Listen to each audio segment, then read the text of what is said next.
बच्चों नमस्कार। कैसे हो आप सब? आशा करती हूँ आप सब मजे और आनंद में होंगे, अपने घरों में स्वस्थ होंगे। आज हम कक्षा 8 विषय हिंदी द्वितीय भाषा प्रथम सत्र, इसका आज हम चैप्टर नंबर 2 ईदगाह, इसके बारे में ज्ञान प्राप्त करेंगे। ये देखिए चैप्टर नंबर 2 ईदगाह। इसके लेखक हैं प्रेमचंद, जिनका जन्म हुआ है 1880 और निधन मतलब उनकी मृत्यु सन 1936 में हुई है।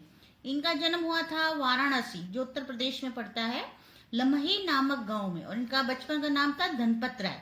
और शुरू में ये नवाब राय नाम से उर्दू में लिखते थे, बाद में प्रेमचंद के नाम से हिंदी में लिखने लगे। गोदान प्रेमचंद का सर्वश्रेष्ठ उपन्यास माना जाता है और ईदगाह प्रेमचंद की अमर कहानी में से मानी जाती है।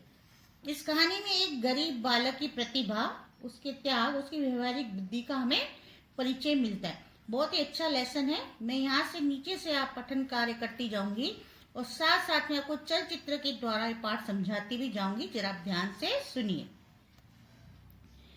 ये देखिए, रमजान के पूरे 30 रोजों के बाद आज ईद आई है। रोजों मतलब एक प्रकार का व्रत, उपवास।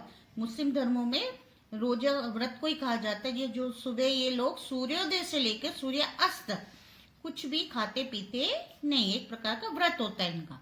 कितना मनोहर, मनोहर मतलब सुंदर, कितना सुहावना, सुहावना मतलब रमणीय प्रभात है, प्रभात मतलब प्रातः काल। आज का सूर्य देखो कितना प्यारा, कितना शीतल है। शीतल मतलब ठंडक, मतलब सूर्य भी ऐसा दिखाई दे रहा है जो शीतलता प्रदान कर रहा है, मानो संसार को ईद की बधाई दे रहा हो। गांव में कितनी हलचल है। ईदगाह जाने की तैयारियां हो रही है। किसी के कुर्ते बटन नहीं है, पड़ोस के घर में सुई धागा लेने दौड़ा जा रहा है।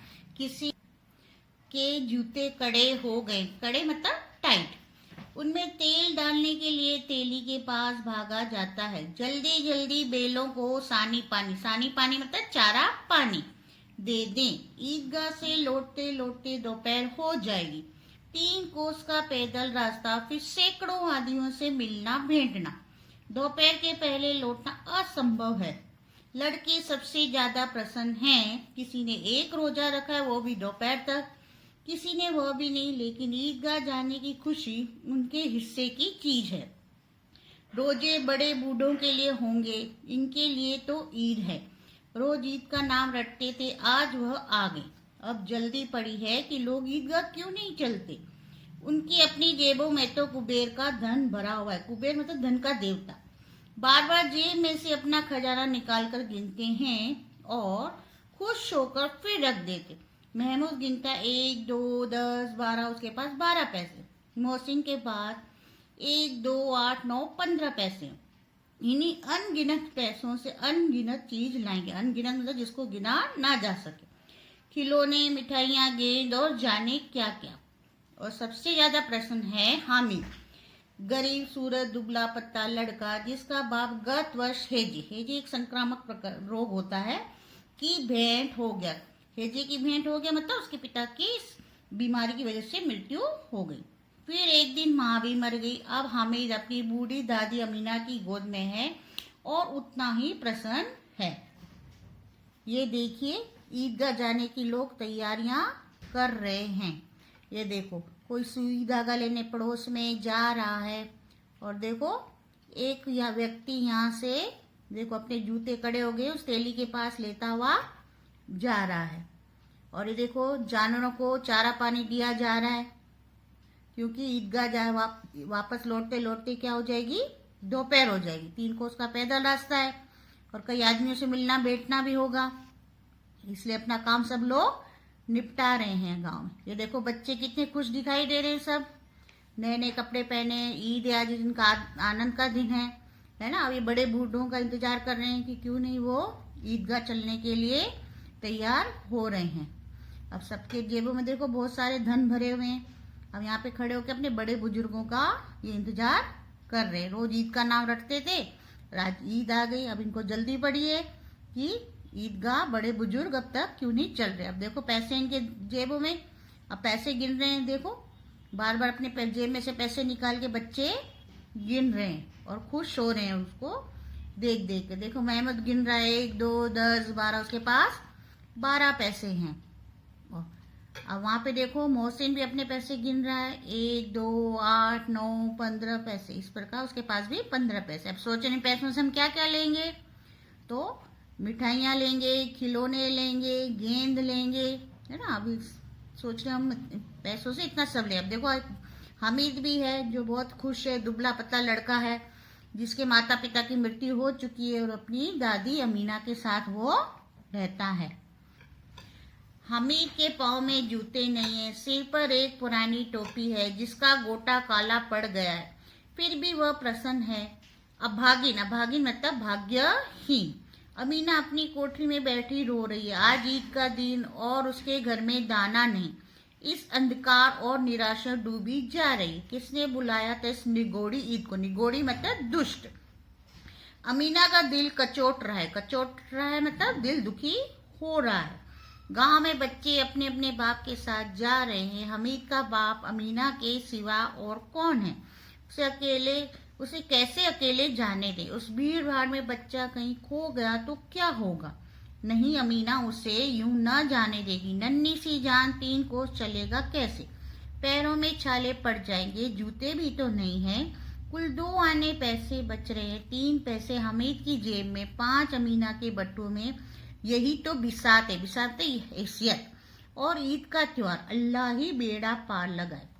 हमीद भीतर जाकर दादी से कहता है, तुम डरना नहीं अम्मा, मैं सबसे पहले आऊंगा। गांव से मेला चला और बच्चों के साथ हमीद भी जा रहा था। कभी दौड़कर आगे निकल जाता, फिर किसी पेड़ के नीचे खड़े होकर साथ वालों का इंतजार करता। हमीद के पैरों में तो जैसे पर लग गए। वह कभी थक सकता था? देखो ये हमीद दुबला पतला सा एक लड़का है ना, जिसका देखो गरीब सा लड़का, इसका गोटा भी काला पड़ गया है, पैरों में पहनने के लिए उसे जूते भी नहीं है। अब उसकी दादी देखो कोठरी में बैठी चिंता कर रही है कि आज इस ईद का दिन है, उसके घर में खाने को दाना तक भी नहीं है, और इसलिए वो दुखी है कि इतने बड़े त्योहारों से घर में धन का अभाव है।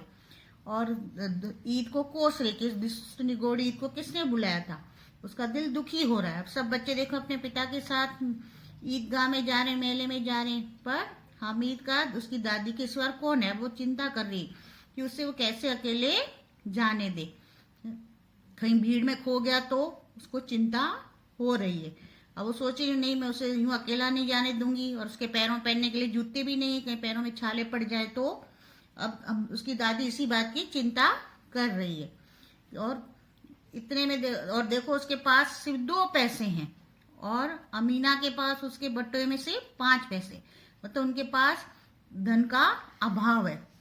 पर इतने में देखो अब हमीद आता है और अपनी दादी से क्या कहता है, देखो अपनी दादी से कहता है, तुम डरना नहीं अम्मा, मैं सबसे पहले मेले से आ जाऊंगा। देखो अब बच्चों के साथ अब मेले में जा रहा है। और कभी दौड़ के देखो आगे निकल जाता है, फिर आगे निकलता है, फिर पेड़ के नीचे खड़ा हो जाता है, अपने दोस्तों का इंतजार करता है। बड़ी बड़ी इमारतें आने लगी है, अदालत है, कॉलेज है, कला घर है, आगे चले हलवाइयों की दुकानें शुरू हुई। आज खूब सजी हुई थी, इतनी मिठाइयाँ कौन खाता? देखो ना एक एक दुकान पर मनो होंगी। सहसा, सहसा मतलब अचानक ईदगाह नजर आई। इमली के घने वृक्षों की छाया है, नीचे पक्का फर्श है, उस पर जाजिम बिछी हुई, जाजिम मतलब गलीचा। रोजदारों की पंक्तियां एक के पीछे एक ना जाने कहाँ तक चली गई हैं। यहाँ कोई धन और पद नहीं देखता। इन ग्रामीणों ने, ग्रामीण मतलब गांव के रहवासी ने भी वजू किया मतलब नमाज पढ़ने से पहले हाथ पैरों को धोना, और पिछली पंक्ति में खड़े हो गए। कितना सुंदर संचालन है, कितनी सुंदर व्यवस्था। हजारों सिर एक साथ सिजदे में झुक जाते। सिजदे मतलब एक प्रकार की विशेष मुद्रा, सिर को जमीन से लगाना। फिर सब एक साथ खड़े हो जाते, मानो भ्रातृत्व, भ्रातृत्व मतलब भाईचारा का एक सूत्र समस्त आत्माओं को एक कड़ी में पिरोए हुए है।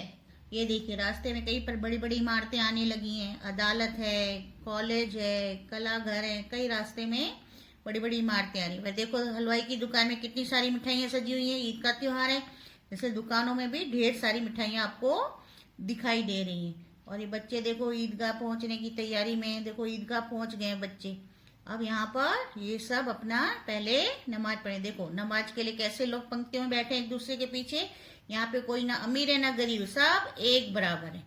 आज हम बच्चों यहीं तक ज्ञान प्राप्त करेंगे। इसके आगे का ज्ञान पार्ट नंबर 2 में। आपका बहुत बहुत धन्यवाद।